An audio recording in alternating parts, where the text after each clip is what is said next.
அஸ்ஸலாமு அலைக்கும் வரஹ்மத்துல்லாஹி வபரக்காத்துஹு. குழந்தைகள் நமக்கு கிடைத்த பாக்கியம். ஒரு மனிதர் அல்லாஹுடைய தூதர் ஸல்லல்லாஹு அலைஹி வஸல்லம் அவர்களிடம் வந்து, ஒரு பெண்மணி நல்ல அழகும் பாரம்பரியமும் மிக்கவள், ஆனால் அவள் குழந்தையை பெற்றெடுக்க மாட்டாள், அவளை நான் திருமணம் முடித்து கொள்ளலாமா என்று கேட்டார்கள். வேண்டாம் என்று பதில் சொன்னார்கள். இரண்டாவது முறை வந்து கேட்டபோது அவரை தடுத்து விட்டார்கள். மூன்றாவது முறை வந்து கேட்டபோதும் அவரை தடுத்து விட்டார்கள்.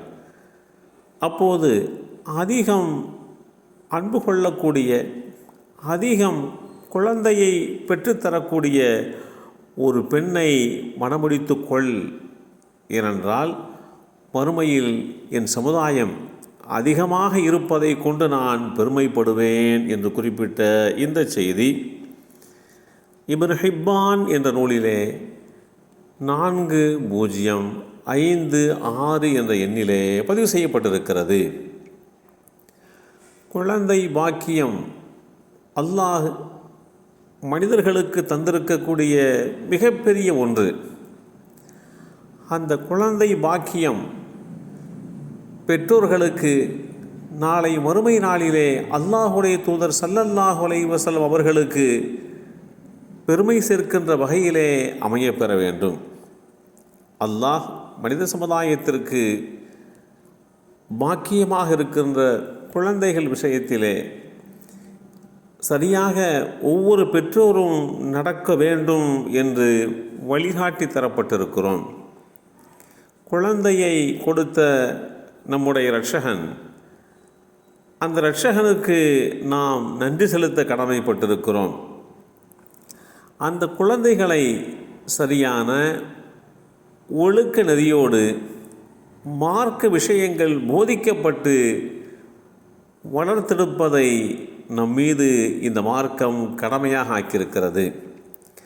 குழந்தைகள் நல்லவர்களாக உருவாக்கப்பட வேண்டும். குழந்தை செல்வத்தை பற்றி எடுத்துரைக்கப்படுகின்ற இடங்களில் அனைத்திலேயுமே அல்லாஹ் நல்லொழுக்க முள்ள குழந்தை என்கின்ற அந்த வார்த்தையை இணைத்து கூறுகிறான். அல்லாஹுடைய தூதராக ஏற்றம் பெற்ற இப்ராஹீம் அலைஹிஸ்ஸலாம் அவர்கள் அல்லாஹ்விடத்திலே குழந்தை வரம் வேண்டியதை வேதமறை குறிப்பிடுகின்ற போது, என்னுடைய இரட்சகனே, நீ எனக்கு நல்லொழுக்கமுள்ள ஒரு நன்மகனை தந்தருள்வாயாக என்று பிரார்த்தித்தார்கள்.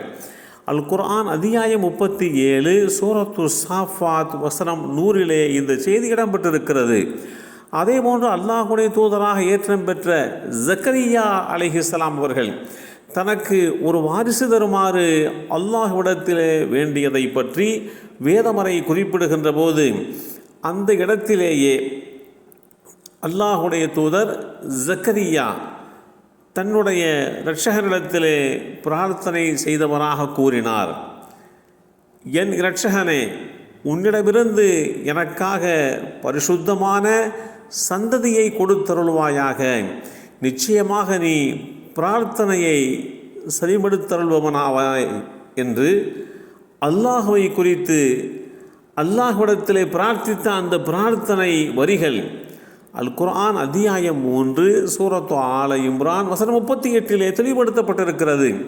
குழந்தைகள் அல்லாஹ்வினால் வழங்கப்பட்ட அடைக்கல பொருள் என்று சொல்லலாம். அந்த அடைக்கல பொருட்களை நல்லொழுக்கமுள்ளவர்களாக உருவாக்க வேண்டிய கடமை ஒவ்வொரு பெற்றோருக்கும் உண்டு.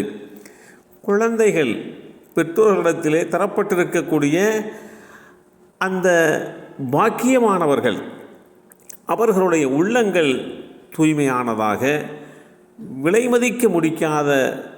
விலைமதிக்க முடியாத மாணிக்கமாக அமையப்பெற வேண்டும். இப்படிப்பட்ட ஒரு நிலைப்பாட்டை நம் குடும்பத்திலே பிள்ளைகளுக்கு மத்தியிலே உருவாக்க வேண்டும் என்று இஸ்லாம் வழிகாட்டி தருகிறது.